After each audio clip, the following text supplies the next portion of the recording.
Yeah, big project, personal project, plus bullshit at work combined together means hell. Fun fact.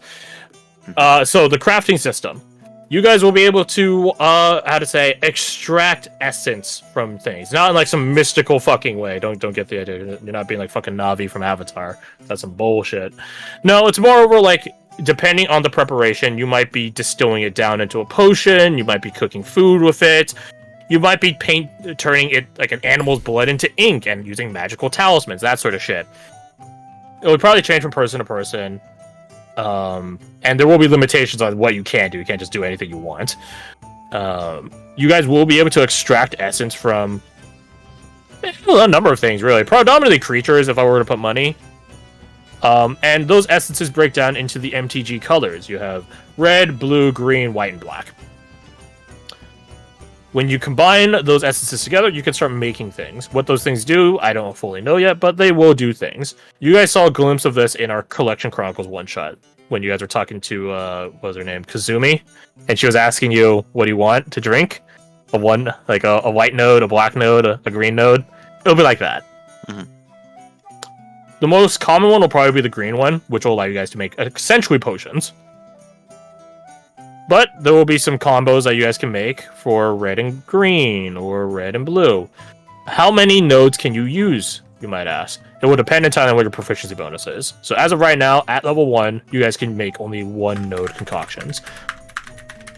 For every increase in your proficiency thereafter, you can make more node concoctions, if you have the materials for it, obviously. And materials will expire basically by the end of the day. So if you guys want to make like a 4 node concoction, you better be slaughtering or extracting things left and right to get those materials quick. And that's not to say, it only comes from creatures that you kill, right? If so, those random encounters you guys have where you just fight a random pack of wolves, those will still be helpful because you can start extracting essence. Good stuff. But, again, it's not just creatures that you guys can get essence from. Places of power, magical sources,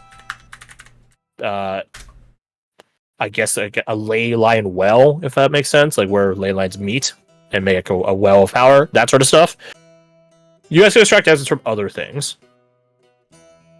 Potentially, in theory, the spellcasters amongst you, looks at Fred, would also be able to maybe do something with that, but it'd probably be relatively limited.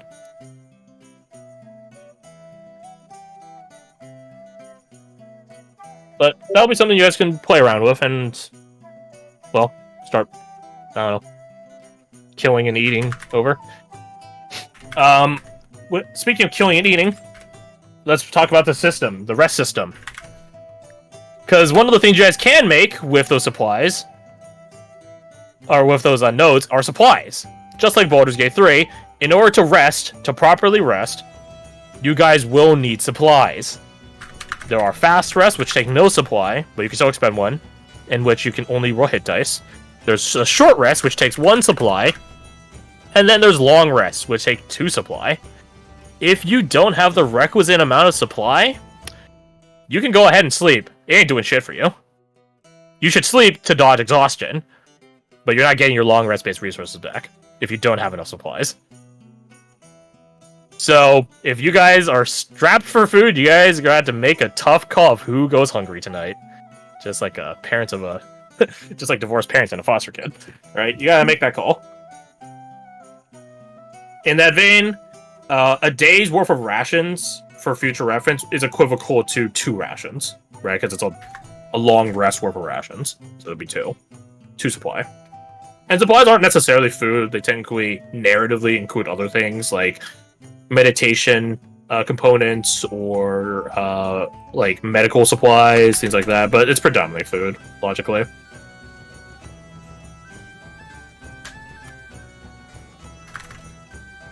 I'm trying to think, is there anything else I need to cover? Bless you. Thank you.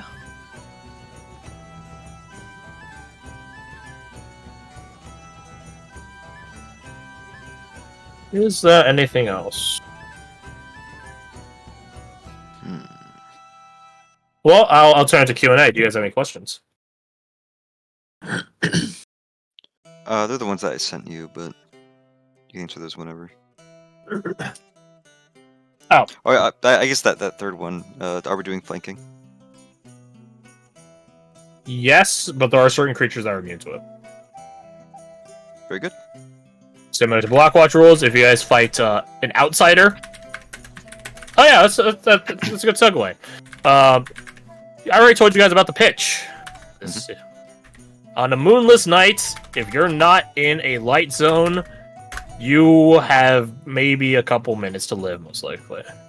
It's either you will be dead within those first couple of minutes, or you live through the night and piss your pants in fear and hide to the best of your ability. It's usually one of those two. There's no in between.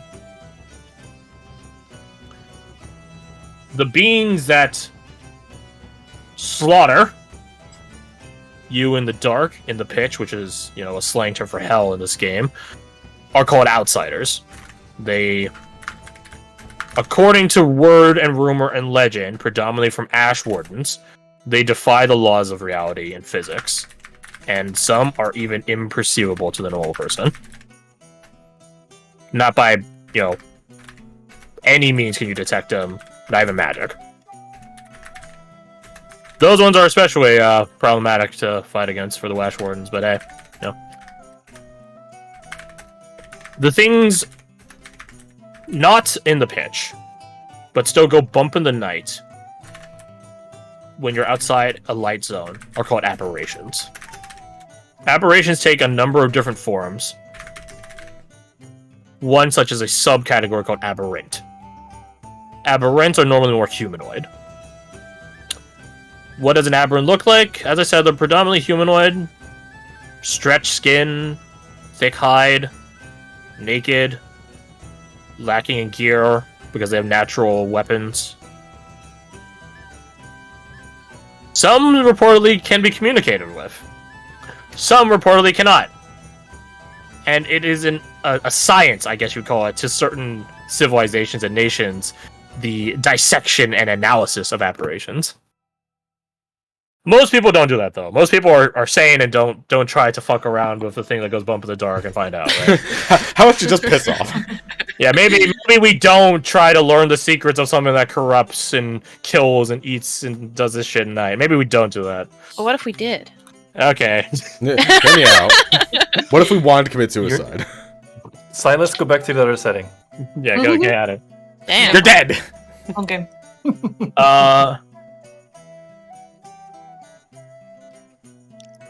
See.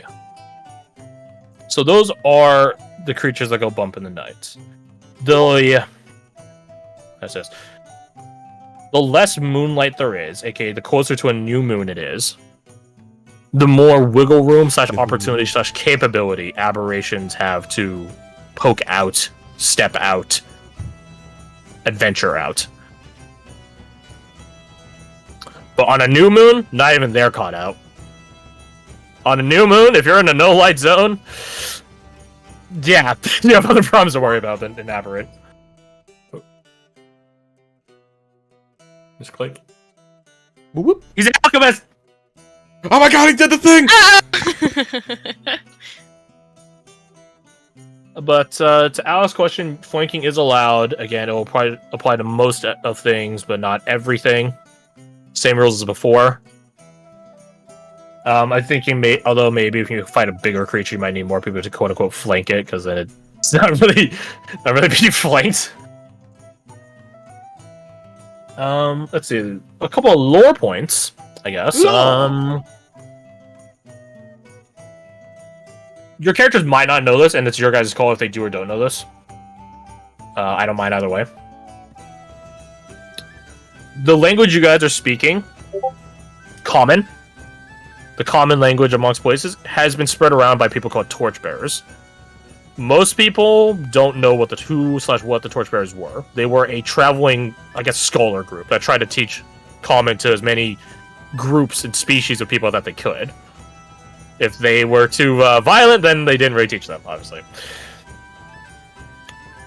Your characters might not know that because it's a really old historical fact, but it's still one that could be known around. It's like a coin flip. You might not know it. You might know it. But the thing you guys would know is common also has another name. It's called illuminated speech. So if you guys hear that term in setting, it's just someone saying common.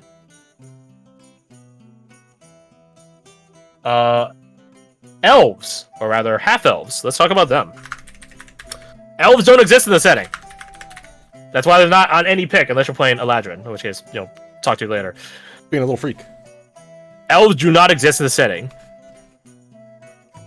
People do not know what Elvish looks like as a language, or what it sounds like, audibly. No one knows that shit. It's not a language anywhere, really. So what happens for half-elves? I see them on the national chart. What's up with them? People see half-elves in this setting as a variant of human. But not human variant. Not that way. Like a in-lore variant of human. And no one really knows why. Well, genetically, we know why you're half-elf. It means that you had half-elf blood somewhere in your ancestry and it showed up now, like a recessive gene, right? Makes sense. Cool. Your mother was a half-elf, your father was whatever. People get that. And but no one knows what started it. Some people see it as just an outright mutation that just was good, right? It just sort of happened. Right? Others think that it came from a group of people that were around long ago and just sort of got too jiggy with it. With humanity? Maybe. Classic. Others think that there was a blessed group of people, and their Newman is now dead. So they just sort of spread around and made half-elves, but the original elves are gone. Not that anyone has a concept of what the original elves are like, but your supposed progenitor. In the same way I could tell you guys that your supposed progenitor is a caveman several million years ago or whatever. I'm right, but it gives you no context whatsoever for what your ancestor was like. Just kidding. I'm a biblical believer. I know who my parents were, Adam and Eve.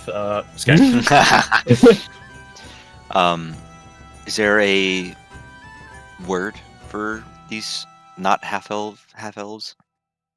There actually isn't, funnily enough. Because, you might not notice it, right? Because just because you're a half-elf doesn't even mean you have any pointed ears, right? So people might just think you're just dexterous, or quick, agile. There probably are terms for, doctors, medicine men, scholars, but ones that everyone knows in the setting, no. Should we still call them half-elves out of character? You can call them half-elves out of character, I'll keep them simple. Alright.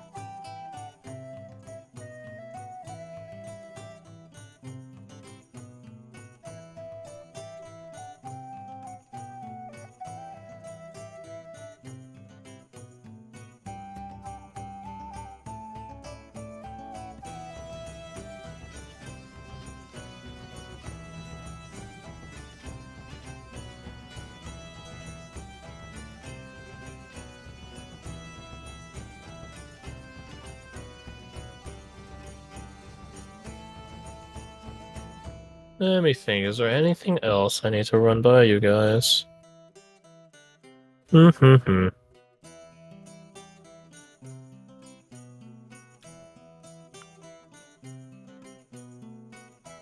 I actually do. Look at my notes here. I actually do have a question to run by all of you guys, and you guys are free to abstain from answering or answer confidentially or what have you.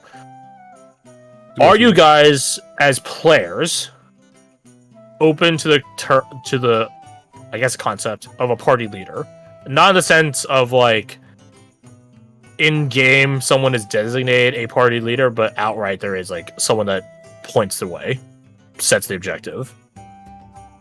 Yeah, no, I'm totally down for that. Yeah, that's fine.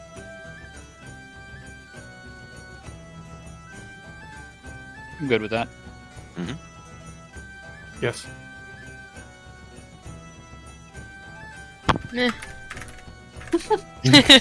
Indifference. It's very I hard. guess, yeah, it's kind of whatever. I don't really know what that looks like, but It means one person is laying down the law in terms of we're going here. I like the idea of directive. I don't like the idea of being, forced where to go, which is not what I think you're suggesting necessarily. It depends on who's the party leader. Would the party leader in question be allowed to be a player, or would it be an NPC? I'm leaning more towards a PC, but if you guys want to open up to NPCs, then we already had that discussion with Eric. So if it is a Already player, have then it's that. upon the player in question to be diplomatic. Right. Or democratic, rather, not diplomatic. Both, I guess. So, it's not a question that I'm pushing for it. I'm wondering if it's even on the table. Which sounds like yeses / non-nos. Yeah, like No, with no. this group, Yeah, it's on the table.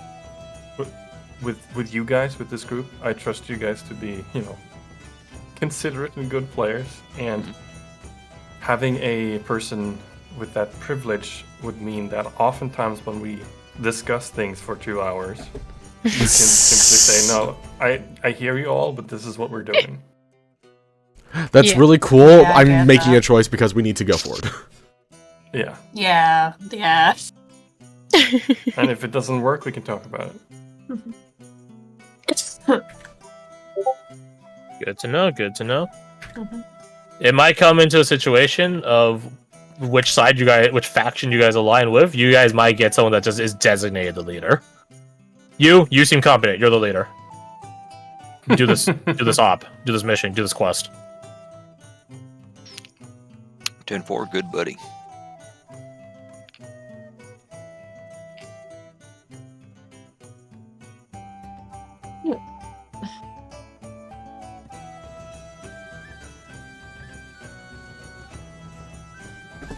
I'm like writing out my stats right now while we're talking, figuring out where I want to put points into things. And we are just doing it where it's 1 point equals 1 level, right? Just keep things simple. I am severely level? underestimating how many points I have to work with. Well, you don't have 81. You have the 27. Yeah. Because that accounts for having base 9 in all stats. Correct. Yippers. I'm still at like 24 and I'm like, oh shit, okay, I can keep going.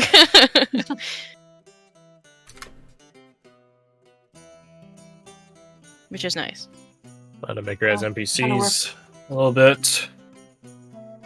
Trying to Also, work you it. guys should plan out what your guest art is going to look like, because that's going to need to be an informed decision as well.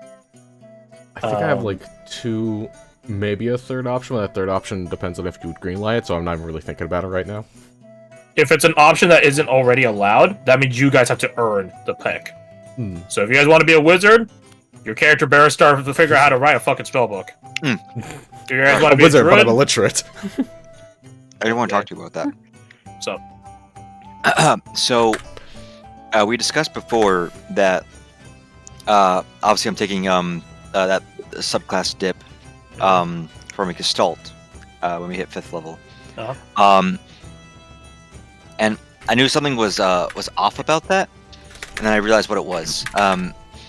If I do that and then don't also get a level of rogue with it, overall I'd be 5 levels in. I'd have 5 levels, while everyone else would effectively have 6. So, since I would be going up to, if I got a rogue level with that, I would be going up to 4th level rogue. Would you allow me to just still gain a level of rogue, but basically spend my ASI getting that subclass dip? sounds way too complicated. Because the thing is, that's good and dandy and might work for you. That does not set the rule for anyone else following it. Mhm. Right? That's specifically an exception for you, which is not what I'm looking for. Because guess what? One of your NPCs is in the same boat. Except he's not doing a multi-class split like you. Mhm. He's just taking it and then eats the difference. Which I would argue getting a subclass dip is sometimes better than getting a level in the class. So I would say no. Right, because it's like, if you went Bard and grabbed a 3rd level in Blade Bard and are also Valor Bard, that's way better than getting level 6 or whatever you would have. Because then you're getting an entirely new mechanic system from that subclass, assuming it is a subclass that has it. Mhm. So you're definitely not going to be lacking if you were to pull that. Yeah, it just sucks for the scaling of my I mean, then again, it's just as though I were multi-classing, but it sucks for the skill of my sneak attack. The cost of greatness. Yeah, that's honestly how I'm going to rule it. Like, if you want to do this double dip, that's awesome. It's really strong. This is the price for it. So, Crash, I've never done point buy before. So, like, what does it mean, or how does it affect the prices? Nothing is affected. It's literally 1-to-1. You want to increase a stat by 1 point, you take 1 point. There's none of this conversion bullshit. It's 1-to-1. Okay. Yeah, that one's Yeah, the I confusing was thing. doing It's like, conversion. I want to go from level Oh from my God. 9 in charisma to 20 in charisma. I take 11 points. I do the math. That's literally it. There's no bullshit behind it. Oh, okay. Nice. If you have the ability to do math, you have the ability to do this style. My bad. Uh-oh. If you have the, my bad. If you have the ability to subtract, you have the ability to do this style. Oh, you said I- don't worry about starting equipment, right? In terms of anything you get from a class, yeah. Okay, cool. So no explorers pack, no weapons, no armor, nada. Let me get rid of those things that I just punched You're in. free to put No them. spellcasting You're free to put purpose? them in. Just you're not gonna benefit from it. Well, Alec asked this earlier. It's like, do you want us to delete it? I'm like, no, not. We won't jump to that yet. You guys still might use them. I just don't know because I don't know how you guys are gonna have your equipment handled. Rather, how you guys are gonna handle the equipment piece in game. So you guys are free to leave them on there, but you just won't be using them immediately.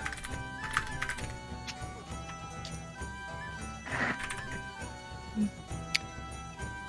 gonna scrap this Shadow Rogue idea. I feel Yo. like that's No, not the road. done, but I also don't want to. I mean, I'm still gonna be a rogue. I'm just not gonna spend my gestalt. Wow, to get that. Into a second Okay. rogue subclass. Kirsty, do you want him to like take a peek at your stuff to see if it's all set then? Maybe. Maybe. Where is you? Let me look at the Shadow subclass again. 10. I feel like I have messed up somewhere because like it's.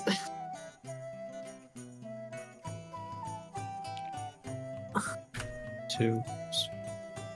Why is there the little toggle option if that doesn't toggle off how much weight you're carrying? Alright, cool.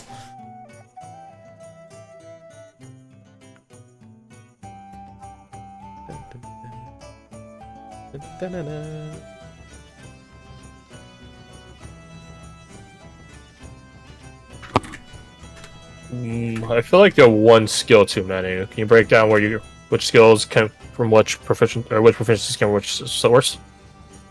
Yeah. So 4 of them was from Rogue. Right. 2 from the background, and 1 from the variant. So that's- Forget that variant gets a skill on top of the feat. yeah. Man, human variant really is just automatically better Yeah. than the Yeah, normal it's one. huh? like, why It's- would you it's ever just- get yeah. normal? It's really Mhm. that's I totally forgot about that. Okay. Plus you get Alright. a +2 as well to like your stats as well, which is pretty sweet. You get 2+1s if it's a human. Yeah? Yes. You can do it both in the same line, I really don't care.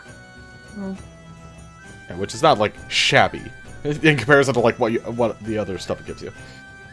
You would have your nation's language as well. Okay. Like just as for free. Not every nation has a language of their own, but Well, This that one does. count as the second language then. Sure. Because I wasn't too sure what to put in for a second language because I didn't know if like we were doing Dwarven or specific countries by language. it will not count towards that now. Which this reminds me of something else I was going to bring up, so thank you for that. Let's talk about knowing other nations. I told you guys I had a system cooked up. It's pretty straightforward, actually. You guys already did a variant of it in the past, so I guess this is a variant of the one you did in the past. You guys can have... Well, Let's do this here now. Add to your sheet background, but don't put background information. Put background, parenthesis, whatever country you're from. Ooh. You'll see where I'm going with this in a sec.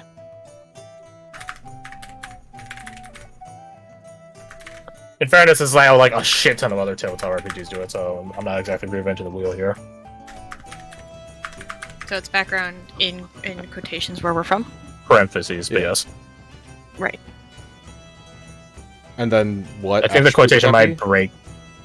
It'll be your best mental step. It's mental. All right, let me pop that bad boy in. I think of. Da boy. He's very confused. Yeah, He's I was like- confused. Because I was up until like 4 a.m. and he's just like, so he's like, why are we awake? So he's a bit confused. Hi, buddy. You want to take a nap later? I'm gonna take a nap there. So you guys have that background stat set. Nice. That's potential. Put some others. You guys can know some other nations to put in the background stat. What are your limitations? What's the number, you might ask? It's simple. It depends entirely upon your best mental stat, the one you just put in for your background information. If you picked intelligence for your best mental stat, get that number, that modifier, your intelligence modifier. You can pick any other nation. That many. So Oh if you have God. 3 intelligence, aside from your own nation, you can pick 3 nations from anywhere else. If intelligence is your best mental stat.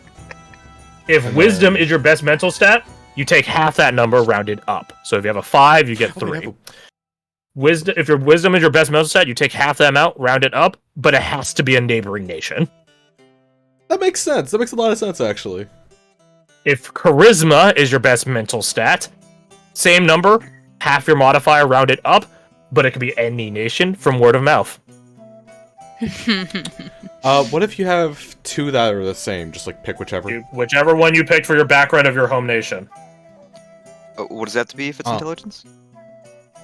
It could be the full modifier, and it could be any nation anywhere. Uh-huh. Because books talk about a lot of shit. We'll put it in this category. Wisdom is more like you heard it from your uncle, or your family, your clan, your tribe, whatever. But the thing is, your clan doesn't just travel across the world, right? So you hear about nearby nations more immediate to you. Whereas charisma is you probably heard it from a traveler, a bard, a skald, a trader, a merchant. Charismatic folk talking to other charismatic folk, you know? Where did you say to put this information? My bad. I put it under additional skills. Underneath all the Okay. skills, just like you can put in custom skills, it'd be like that. And then it'd be background, open parenthesis, nation you're picking, end parenthesis. Using the same stat as your home country.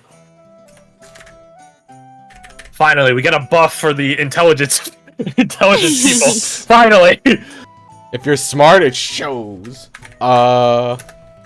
And you're not doing the language thing like you used to do, where it's like, oh, if you have high intelligence, you get extra languages. Okay. Nope. This is a trade-off for that kind of thing. It's good. I would argue that knowing about other countries is probably more valuable than knowing their language. I would say so too.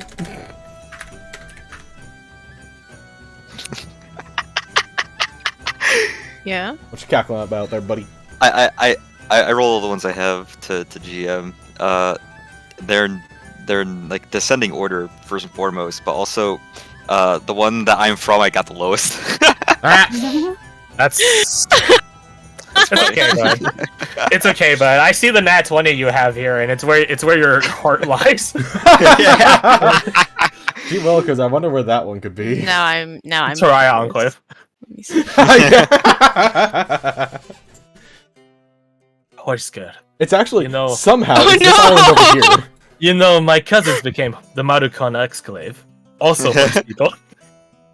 Alec, I have the same situation. It's okay. I just rolled the GM2 and holy shit.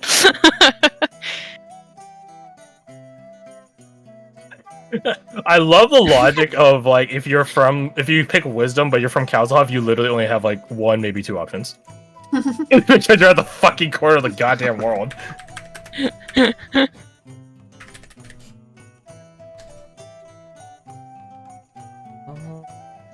I love I've been really enjoying seeing all the interesting synergies and anomalies of like, if I'm from this nation, I can't be this class, so that's interesting that I'm like blocked on build. But if I do this build though, I am jacked. I am destroying the universe. Okay, let me. Cleric from Eulonia, cast Shield of Faith on self, uses national feature to basically cast Shield of Faith on self again. Get fucked. You know what? I'm gonna go with that one because that would be interesting. Wait, if I do that.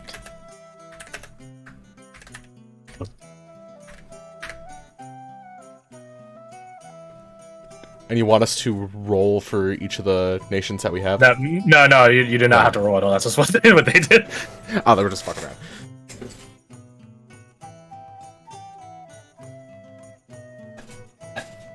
If I have time this week, which is juggling, I might put out another board on the channel.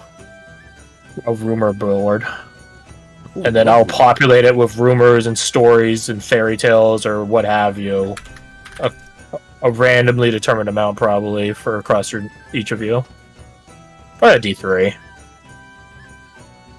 So it's like, oh hey, someone from the Free Realms might have heard about the Lord of Nothing was towards the south of the Free Realms recently. No one knows why. A cool quest hook. That, or it's like, I want to meet the Lord of Nothing, so I'm going to chase the Lord of Nothing.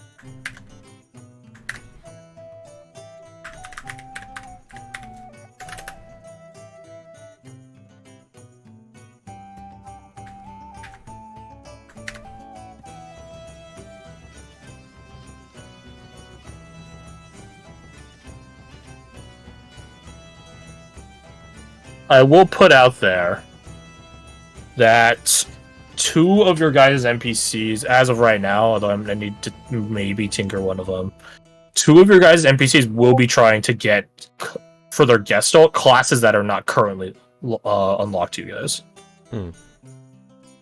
So, you guys could, in theory, join them on their journey to do so.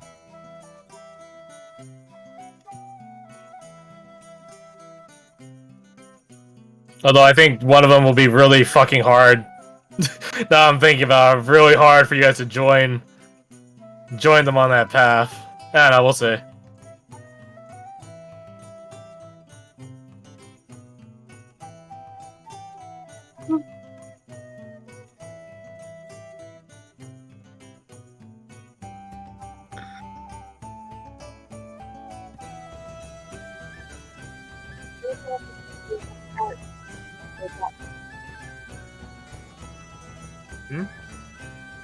Hold on. Sounded I saw it was vaguely background noise from distant. someone. Is my thing gone really I'm quiet gonna again? Crash, did I do this? Oh, right? it might have been This that. is before any racial bonus or anything. Just the raw stats. Well, fortunately, it's really easy for me to... Did you punch anything in? No, I put Oh, it you in sent it to me. Discord. Okay, well, luckily this will be super easy for me to check, because I literally just have to add up the numbers, and if it equals 81... Yep, it equals 81, you're good to go. And that's a gut check Perfect. for all of you guys. If you guys want to do it yourself, audit your stats, before your racial modifiers, just add them all up. If it equals 81, then you did it right. If it doesn't equal 81, then you have a discrepancy. Balance the books. Oh, okay. In which case, I would say double check your racial modifiers. Or your national traits as well.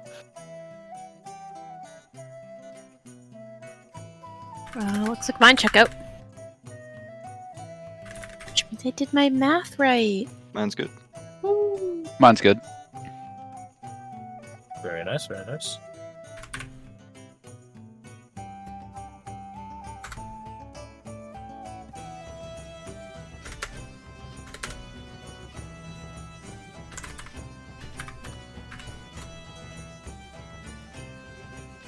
I think all your guys' sheets are good. Doing a quick check.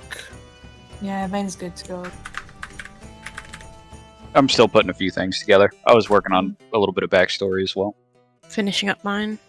That's perfectly fine. Working I've been on taking Said my physical notes. I'll background be still. punching mine in soon. Okay. Do we have any more custom stuff we need to add, Crash, or is that pretty much it?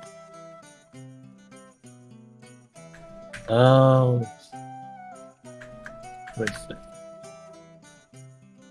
I think that's about it. Okay. Do you guys mind if I head to bed then? Because my head's still like really sore. So I'm gonna go. I You do will miss- mind. You will miss a cutscene, but you guys watch it in the blood. Yeah, exactly.